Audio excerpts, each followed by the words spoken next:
చందమామ కథ. ఔదార్యం.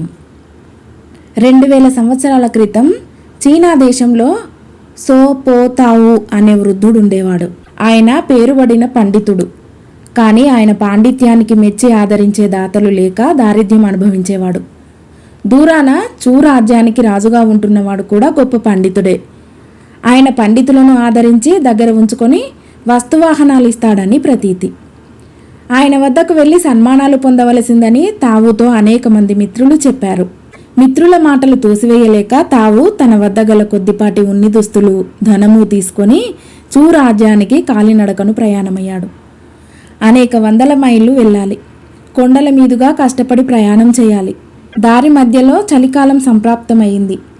ఎక్కడైనా కొద్ది రోజులు విశ్రాంతి తీసుకుందామని ఒక ఊళ్ళో యాంగ్ చియావు ఆయి అనేవాడి ఇంటికి వెళ్ళాడు.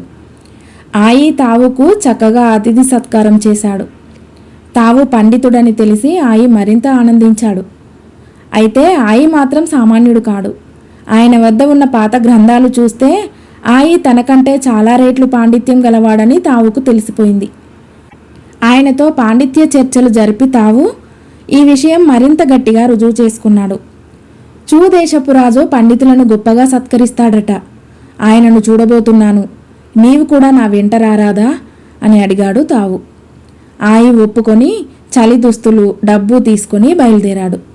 ఇద్దరూ కలిసి కొన్నాళ్ళు ప్రయాణం సాగించిన అనంతరం మంచు తుఫాను వచ్చింది.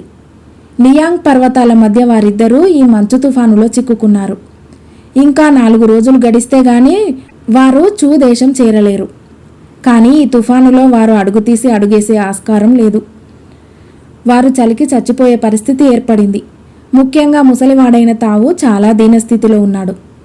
ఆయన ఆయితో ఈ విధంగా అన్నాడు, నాయనా, నా పని అయిపోయింది. నేను ఎలాగో చూదేశం చేరలేను. నా చలిబట్టలు కూడా నీవే వేసుకుంటివా ముందుకు సాగగలవు. చూరాజును సందర్శించగలవు. నా బట్టలు ఇస్తాను, తీసుకో అని అన్నాడు. దీనికి ఆయి ఎంతమాత్రమూ ఒప్పుకోలేదు. వెళితే ఇద్దరము వెళదాము, లేకపోతే చలికి ఇద్దరము చద్దాము. మీ చలిబట్టలు తీసుకొని మీ మరణానికి కారణభూతుణ్ణి కావటానికి అసలే ఒప్పను అన్నాడు ఆయి.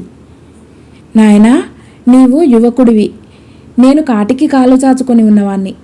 చూరాజు నాకు సన్మానం చేస్తే ఎంత, చేయకపోతే ఎంత? అదీగాక నువ్వు నాకన్నా గొప్ప పండితుడివి అని చెప్పి చూశాడు తావు. ఆయి వినిపించుకోలేదు. మంచు నుంచి తప్పించుకోవటానికి వారిద్దరూ ఒక గుహలో తలదాచుకున్నారు. ఎక్కడైనా 4 పుల్లలు దొరికితే చలిమంట వేసుకోవచ్చునే అన్నాడు తావు. ఆయి పుల్లల కోసం బయటికి వెళ్ళాడు. ఆయి తిరిగి వచ్చేలోపుగా తావు తన చలిబట్టలు విడిచి గుహలో పెట్టి వెలుపల ఉన్న మంచుగోతిలోకి దూకేశాడు. ఆయి తిరిగి వచ్చి చూసేసరికి గుహలో తావు బట్టలు మాత్రమే ఉన్నాయి. బయటికి వచ్చి వెతకగా మంచుగోతిలో తావు శరీరం దొరికింది.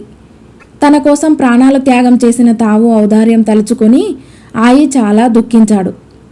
ఆయన శవాన్ని ఆ గుహలోనే భద్రం చేసి తావు విసర్జించిన బట్టలు ధరించి ఆయి క్షేమంగా చూదేశం చేరాడు. చూదేశపు రాజు ఆయి పాండిత్యానికి సంతోషించి తన ఆస్థాన కవిగా నియమించి చాలా ధనము, వస్తువాహనాలు ఇచ్చాడు. ఇంత సన్మానము పొందుతూ ఆయి కంటతడి పెట్టడం రాజు గమనించి కారణమేమని అడిగాడు. ప్రభు, నా పాండిత్యాన్ని మీరింతగా గౌరవిస్తున్నారు. తావు ఔదార్యం ముందు నా పాండిత్యం ఏపాటి అన్నాడు ఆయి.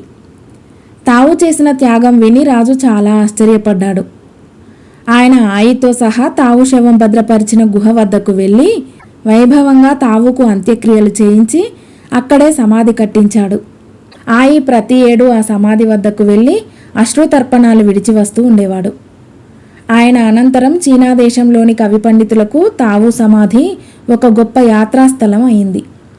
కథ సమాప్తం.